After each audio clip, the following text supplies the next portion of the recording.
How do you reposition Canada's relationship with China now? Well, I would say that first we have to remember that the U.S. is our closest ally. Of course, the U.S. feels that its closest ally now is Australia, but I think that just shows that Canada has lacked relevance in Washington. We have to do work, and in the case of China, our approach should be based on the protection of our values and our interests. And from there, that means that we need to have a much more strategic approach with China. Of course, we have to engage with them. They are a superpower, but we have to be selective in what we will want to do with them. In my view, we need to work with them on pandemics and climate change. But for the rest, we should work in concert with allies to try to develop as many alliances as possible and to be firm, because that's the only way to force China to change. For instance, they like to use trade as a weapon.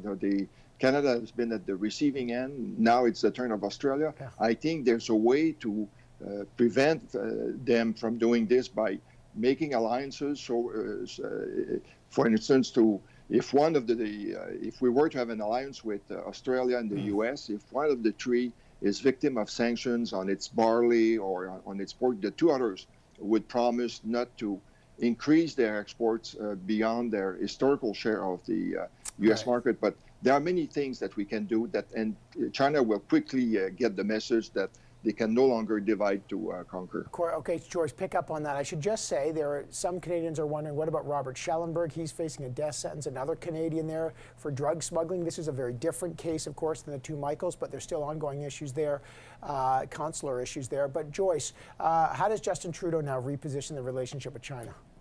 Well, just listen, China is one of our biggest trading partner, the biggest trading partner with the U.S. So it is a necessary relationship.